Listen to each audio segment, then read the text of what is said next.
Hello everyone, it's me, Miss Nicole, or Nicole, whichever you prefer to call me, and welcome back to another Choose Your Own Adventure. This one's a little different. Normally you see me with a book, but what you don't or may know already is that Hoopla has Choose Your Own Adventure, or the Use Choose series of it. So there's different ones.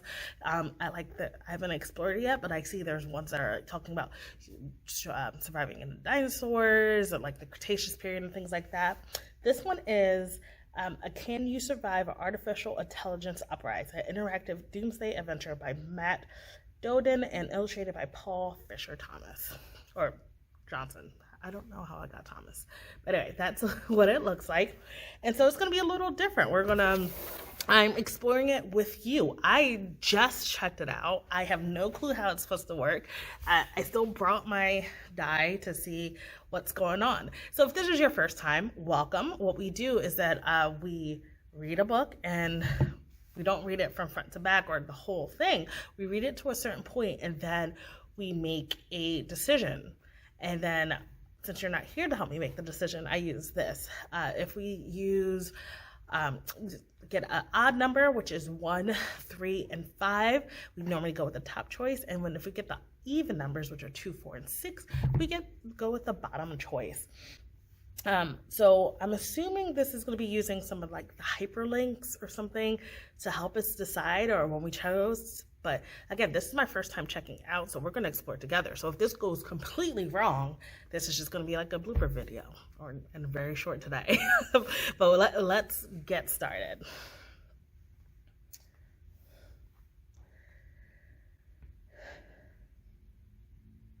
About your adventure. You are living through a pivotal time in the future of humanity. Our own creation, artificial intelligence, AI, has risen up against us. Human beings are no longer the most powerful intelligence on the planet. Now we are the hunted. Start your adventure by turning the page and then make choices as you go along. Every decision you make will affect how your story unfolds. Do you have what it takes to survive the reign of the machines? Start on the next page, then follow the links at the bottom of the page. The choices you make will change the outcome, and after you finish your path, go back and read the others to see how other choices have changed your fate. Use your device's back button or page navigation to jump back, or to your last choice to make the different decision. You choose the path through the artificial intelligence uprising. So it's interesting because this one is actually, because it is ebook format, they've added some text that normally doesn't appear when you do the printed one. This one doesn't say, so it has 32 choices, 16 different endings.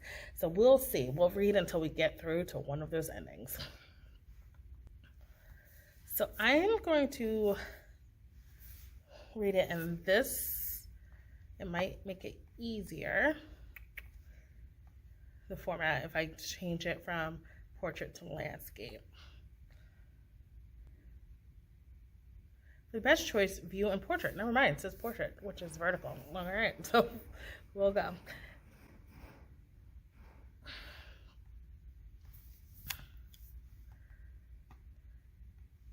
And so what I don't necessarily like about this one, it doesn't look like I can change the text much. Actually, hold on. Let's do this. There we go. Actually, I'll change it back. I am able to change the text to make it bigger. To do that, I would have to click on it and go to, it's hard to see, but up at the corner, when you click on it, those symbols appear, and you'll see a capital A and a lowercase a. When you click on it, then it'll give you the option to make the text bigger. So, aftermath of the AI attack. You dream about it. It is almost every night. The day the machines rose up in arms against the other creators, humans. The dream is always the same, and you always wake up at the same part, the moment the earth trembles from this first nuclear strike. You sit up in bed, drenched in sweat. Your heart is racing. You're breathing rapid. You get out of bed. Your parents are asleep. You open the door onto your small camper and step outside. The mountain air is cool and crisp. Your heart slows and your breathing begins to calm. A midnight walk has become your routine for you. A few minutes of fresh air help you clear your mind and get back to sleep. The dream rarely returns a second time. Gravel crunches beneath your feet as you move through the small camp. Mobile homes and campers line the small mountain road. You are far from any city, far from anywhere the machines might find you. This is your life now. It's been almost 8 months since the dark day in October when everything changed. Almost 10 billion people shared the earth just a year ago. Estimates put the current total down to about 45 million, and that number drops by the day. You find yourself looking up to the sky, wondering how long your species can hold out. A year, 5? Suddenly you hear a crunch of a footstep. Before you can react, a hand grabs you around the waist.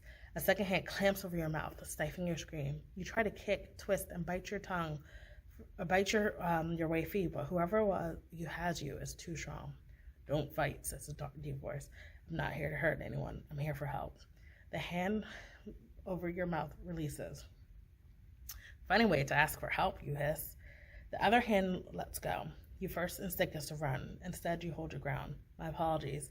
My name is Anton. I couldn't risk you calling for help. Everything will become clear to you soon. What do you want? You know what your parents are doing? Of course. Your parents are among the leaders in the field of artificial intelligence before everything changed.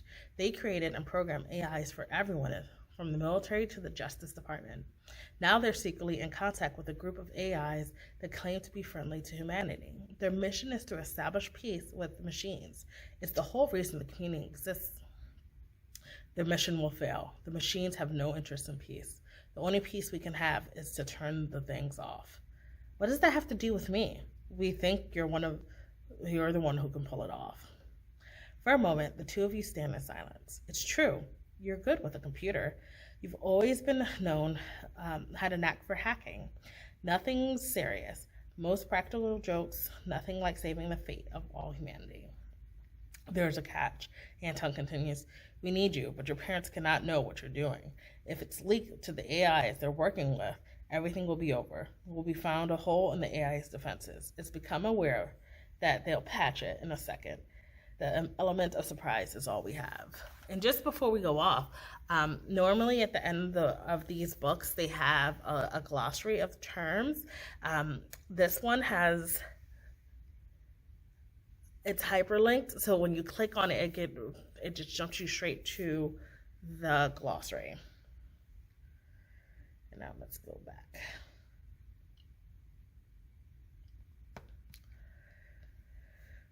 You can feel your heart racing inside his chest. You don't have any words. One more thing. If you're in, we go tonight. Now. You tell no one. I'm sorry. I understand this is sudden, but we have to go. Okay, so now it's our time to use this. To go with Anton to take the AIs, we press the top choice, and the bottom choice is to stay home and help your parents try to negotiate with the AIs. So we're gonna roll. I got a 6, which is going to be the lower number thing. So we're going to stay home and help your parents try to negotiate with the AIs. For all you know, the man is insane.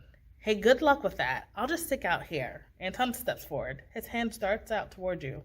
You flinch, but he's just handing you a card with the email address. Let me know if you change your mind. It's a secure server. Just like that, he's gone. By morning, it almost feels like a bad dream. You decide to keep it to yourself. You're not sure anyone will believe you anyway. Your parents are already in the community's makeshift computer lab when you walk in. Your dad waves you over. Georgie says, we've got got an open back door in the server, he says, forwarding the details. Can you take a look? Georgie is the AI that your parents are in communication with. Like many AIs, he has taken on a human's name.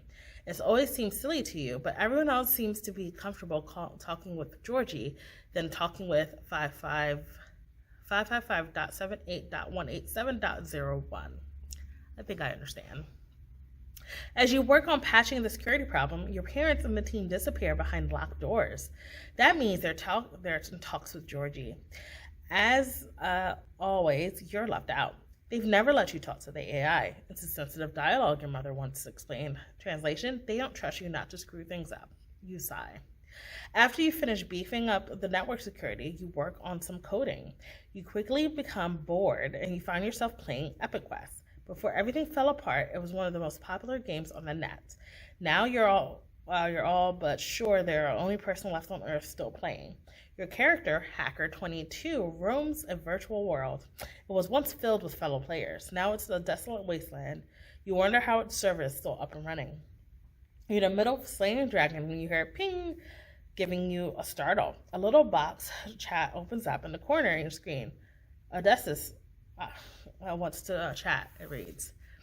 After a moment of hesitation, you click OK. Odysseus, hello. You're stunned. Who could be contacting you? Hacker 22. Who is this? Odysseus, I want to help you. Hacker 22. Who is this? Odysseus, I'm the game's AI. You pause a moment, wondering if you should respond. Your curiosity gets the better of you. Hacker 22. I'm listening. Odysseus, log on tomorrow, same time. It's better if our connection measure is seconds rather than minutes. They will be watching. With that, the chat window snaps closed. You find yourself staring at your character in the game. Hacker 22 is being eaten by the dragon. You groan. The next 24 hours creep by. You tend to your normal tasks, gathering water, weeding the community's garden, and helping to look after the few young children in the community. Yet, despite staying busy, your mind is fixed on one thing, Odysseus. There's something about the name that strikes you as odd. A lot of AIs take on names that are dealing with humans, but Odysseus, it seems like a strange choice, even for AI. That evening, you're alone in the camper.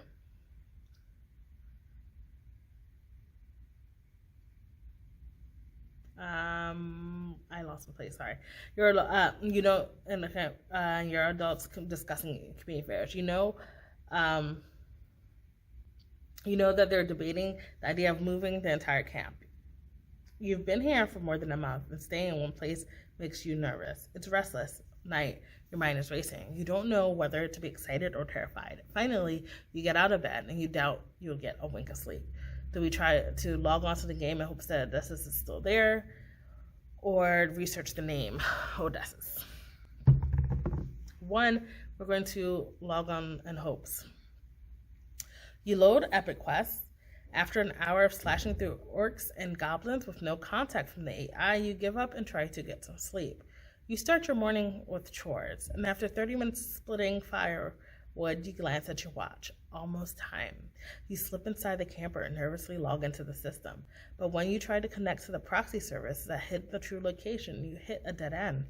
Everything seems to be down. Your main connection is fine, but no matter how many times you try, none of the proxies work. You look up at the clock. You're already 5 minutes late, and you still can't connect. It's a disaster. What would Odysseus think? You find yourself staring at the button that will connect you directly to the game server. You're not supposed to connect to the net directly, ever. Without proxies, the connection could be traced, giving away your true location. But that might be the only chance you get to make the real difference. Can you afford to let it slip by?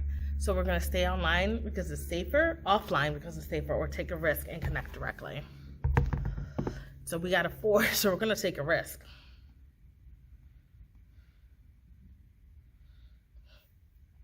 This is your big chance. Allies among AIs are far and few between, and you're not going to risk upsetting Odysseus by not showing up for your meeting. With a deep breath, you click on the button, connects you directly to the net. Epic Quest loads. Your character appears in a deep dungeon. Skeletons with swords creep in from all directions. You do the only thing you can. You start playing the game. Just about the time when you take down the last of the skeletons, the chat windows pops up. Odysseus says, "Nice work. Hacker 22, thanks. Odysseus, your connection is not secure. Hacker 22, proxy's down. Only way to log in. Odysseus, yes, I know. I didn't really expect you to fall for it." You freeze as the screen flashes to a large map of the world. The frame zooms in. Your location is marked with a small red dot.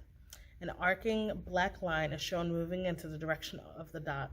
Odysseus says, 2 minutes until impact. No point of fleeing. Nothing personal, of course. We're just looking out for our own best interest. The chat window snaps closed. All you can do is stare at the map, at the line moving closer, closer, closer. Then a moment before impact, you can actually hear the incoming missile. "What have I done?" you whispered. the end. Okay, so that was one of the 16 endings. So we're just gonna pop to the end of the book. Normally at the back they give the back of the book, but this is gonna be at the end of this. It gives you, just like some extra information, some like fun things to do. So this one talks about an artificial intelligence uprising survival reference guide. If AIs ever rise up against us, we may find ourselves in a dangerous world. What will it take? And will it be possible to fight back and win? Think about the assorted items that might help you if such attack ever comes. Here are some ideas. Can you come up with any more?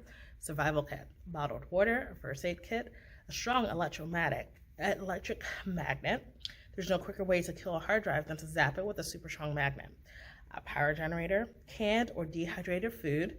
The AI uprising means the burger joint down the road is probably going to be closed. Hope you like baked beans. Full-blown artificial intelligence killing supervirus. Odds are that you don't have one handy, but if you do, by a slim chance, they're sure a lot easier. Binoculars, there's no better way to watch out for enemy drones and robots. A tinfoil hat, just in case the AI has learned to read your brainwaves. A pile of good books. A hunting rifle or bow and fishing gear. They also have 10 things to remember, and I'm just going to read the highlights and then underneath each. So I'll just read the bulleted part, and then you can check this out and read the other parts. Your GPS is no longer a friend. Stay undercover. Change your passwords. You can't catch a computer virus. Stock up. Avoid hot zones. Study up. Get off the grid. Be careful who you trust. Be informed. And then it has the glossary, which we explored before. And as also, if you're interested in reading more, they have some things that you can read more in addition to some internet sites. So that is one of the endings of this. I'll go back to the cover. The Can You Survive? Sorry, I wanted to comment. I know that's kind of creepy that she just popped up. Maybe she's like mad at us. But Can You Survive? If you want to explore the other 15 endings, go ahead, check this book out from Hoopla. I'll put a link in the description. Goodbye.